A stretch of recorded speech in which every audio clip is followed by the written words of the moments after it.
Do you think your interview went quite bad, so that you're positive you will not make it into the finalist candidate this year? Well, I don't think you need to worry right now, because the official announcement for the second round successful candidate from the NIID will take place on May or June the latest. So you will have time, couple of weeks to enjoy yourself. Go to the beach because it's summer already, or drink coffee every day. Listen to your favorite music. Read your books, or maybe watching Netflix, or watching this video until the end so that you know the answer, how to prepare better in order to improve your application if in case you don't make it into the finalists and you want to reapply again next year. So take a lesson learned from this video and watch till the end. Hello guys, welcome back to my channel Zona Zuma.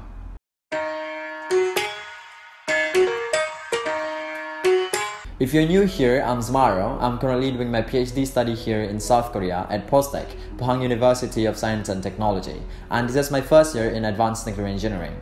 And I'm also a Global Career Scholarship Awardee 2020. So if you want to know more information about study, life and travel here in South Korea, don't forget to subscribe, hit the button and like and comment, and also share this video or the content if you want to help other people in order to begin their journey here in South Korea. So let's check it out. So in today's video, I would like to talk about the reason why candidates fail during the interview selection. In order to answer that, I will give you several questions so that you can reflect the question to yourself and answer it later if you want to reapply again for the Global Career Scholarship. So the first question would be, did you prepare well? Well, ask yourself this question. Did I prepare well during the interview selection? Well, the interviewer asking you to go to the interview selection because they already know the list of your achievement, for example. But during the interview, they wanted to know how you present that achievement in a detailed way. They don't want to ask you again about, okay, so what achievement you get? They wanted to know how did you get that achievement?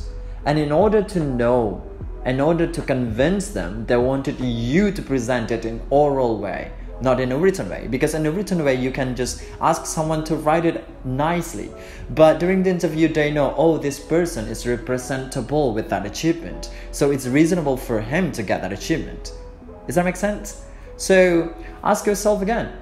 Have you reviewed your application form in detail so you can present it well during the interview selection?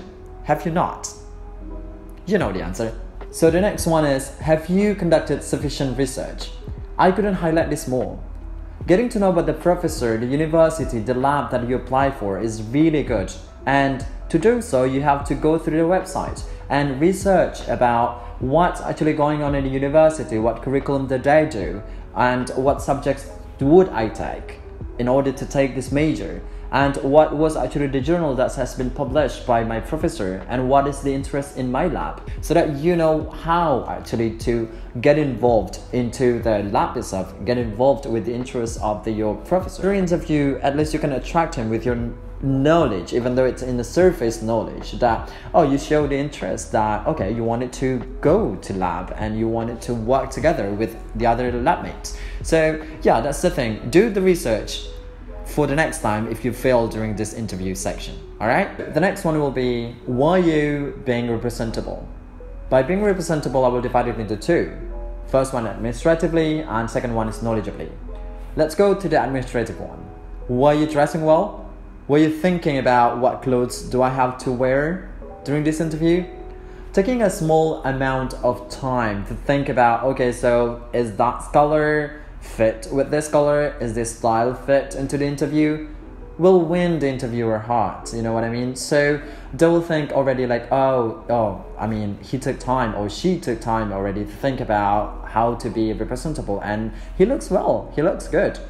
And that's already like making a good attitude towards the interviewer, and it's gonna be like a good environment and a good atmosphere as well during the interview, I think. So next time, if you want to go to the interview, let's take a couple of moments, just a couple of minutes, to think about what clothes I have to wear for this interview. Is it this color fit? Is it not? Did you do that? And the next one is, were you naturally representing the talk? Were you talking naturally?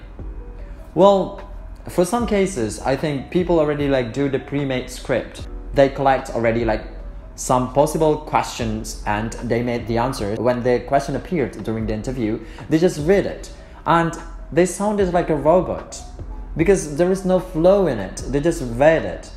So what I think is that being representable knowledgeably, it means that you need to know how to talk naturally.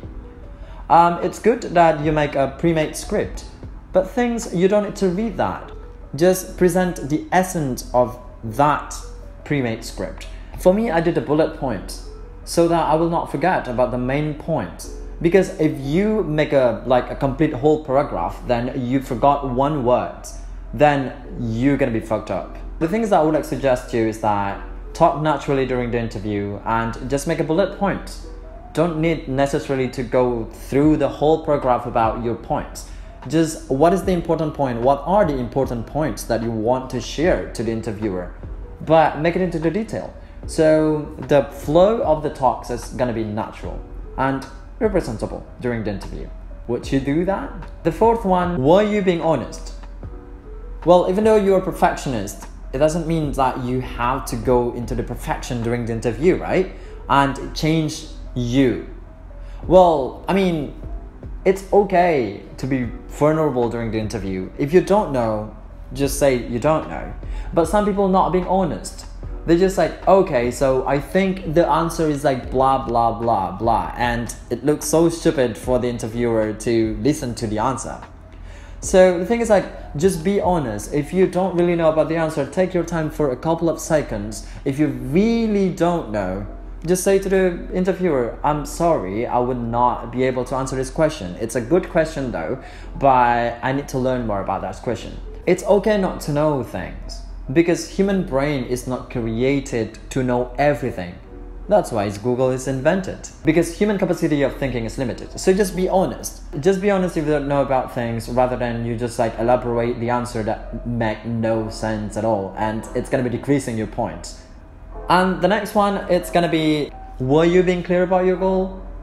Well, I think this is a crucial question, right? Because this is already included in the application form, and believe you me, I think most of the candidates got this question. So what is your goal to study in Korea?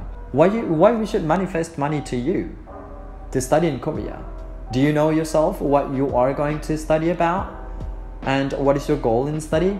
If you don't know that, there is a small chance for you to get into the scholarship.